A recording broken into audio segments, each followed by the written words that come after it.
తెలంగాణ రాష్ట్రంలో నక్సలిజం దాదాపుగా తుడిచిపెట్టుకుపోయిన నేపథ్యంలో దశాబ్దాల పాటు అడవుల్లో మావోయిస్టుల ఏరివేతే ఏకైక లక్ష్యంగా సాగిన పోలీసుల ఆపరేషన్లు ఇప్పుడు దిశను మార్చుకుంటున్నాయి. కాలక్రమంలో నేరాల తీరు మారడం, సైబర్, మాదక ద్రవ్యాల, నార్కోటిక్స్ ముప్పు తీవ్రమవుతున్న నేపథ్యంలో పోలీస్ యంత్రాంగం అందుకు అనుగుణంగా వ్యూహాలను పునర్నిర్మిస్తోంది.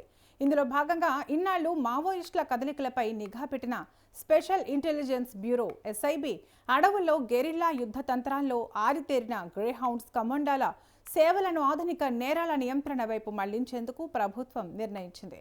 ఈ సిబ్బందిని అవసరమైన సైబర్, నార్కోటిక్స్ విభాగాలకు బదిలీ చేస్తున్నట్లు రాష్ట్ర police director general DGP C V Anand స్పష్టం చేశారు.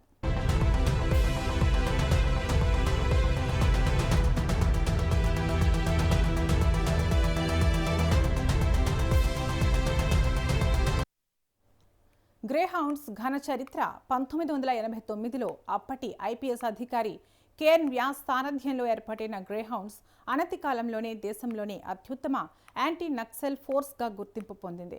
గత 37 ఏళ్లలో మావోయిస్టుల ఏరివేతలో అనేక విజయాలు సాధించిన ఈ విభాగం ఇతర రాష్ట్రాలకు ఆదర్శంగా నిలిచింది. అయితే ఇటీవల కేంద్ర ప్రభుత్వం నక్సల్స్ నియంత్రణ కోసం చేపట్టిన ఆపరేషన్ కగార్, దానికి తోడు రాష్ట్ర ప్రభుత్వ మెరుగైన పునరావాస పథకాల ఫలితంగా మావోయిస్టుల కార్యకలాపాలు అత్యంత కనిష్ట స్థాయికి పడిపోయాయి.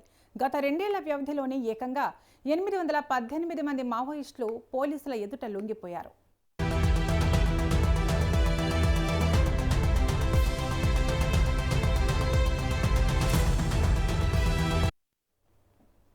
అడవుల్లో వారి సంచారం దాదాపు లేకపోవడంతో ప్రత్యేక బలగాల అవసరం అటవీ ప్రాంతాల్లో తగ్గిపోయింది.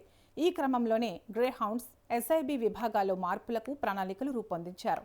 సైబర్, డ్రగ్స్ పై ఉక్కుపాదం, అడవుల్లో నక్సల్స్ ముప్పు తగ్గిన పట్టణాలు, నగరాల్లో సైబర్ నేరాలు, డ్రగ్స్ మాఫియా రూపంలో కొత్త సవాళ్లు పోలీసుల ముందున్నాయి.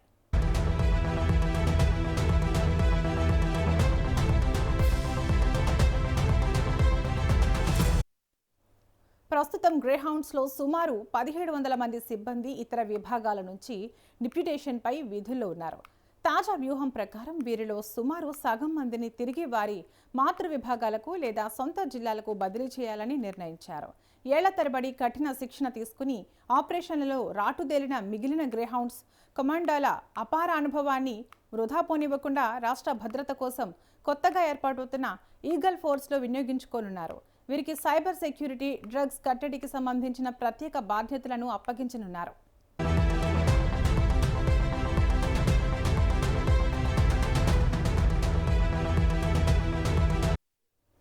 ఇక స్పెషల్ ఇంటెలిజెన్స్ బ్యూరో ఎస్ఐబి పాత్ర కూడా పూర్తిగా మారనుంది. ఇప్పటి వరకు అడవుల్లో మావోయిస్టుల కదలికలు, నెట్వర్క్ను పసిగట్టిన ఎస్ఐబి నిఘా ఇకపై తమ దృష్టిని డిజిటల్ ప్రపంచం వైపు మళ్లించనున్నారు. ఆన్లైన్లో సైబర్ నేరగాళ్ల మూలాలను ట్రాక్ చేయడం, డ్రగ్స్ మాఫియా, ఆర్థిక లావాదేవీలను ఛేదించడం, ఇతర అంతర్గత భద్రతా అంశాలపై వీరు నిఘా పెట్టనున్నారు. క్షేత్రస్థాయిలో అజ్ఞాత వ్యక్తుల నెట్వర్క్లను ఛేదించడంలో ఎస్ఐబికి ఉన్న సుదీర్ఘ అనుభవం అంతర్రాష్ట్ర సైబర్, డ్రగ్స్ ముఠాలను పట్టుకోవడంలో ఎంతగానో ఉపయోగపడుతుందని ఉన్నతాధికారులు భావిస్తున్నారు. ఆయుధాలతో అడవుల్లో పోరాడిన బలగాలు ఇప్పుడు సాంకేతికతను ఆయుధంగా మలుచుకుని ఆధునిక నేరాలపై పోరాడేందుకు సన్నద్ధమవుతుండడం పోలీస్ శాఖలో ఒక సరికొత్త పరిణామం.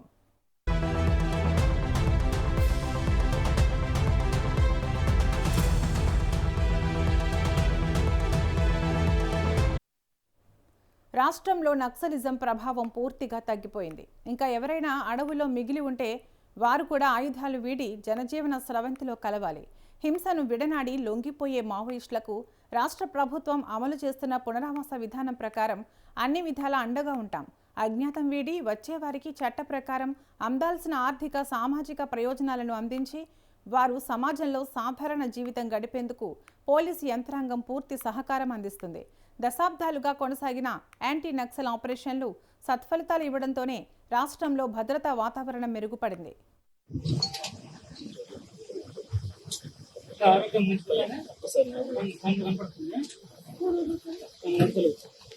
ఎన్ని రోజులు అవుతాను కనపడక? ఏడాది అవుతాను. ఏడాది అంటే బిజినెస్ చేసుకున్నాను.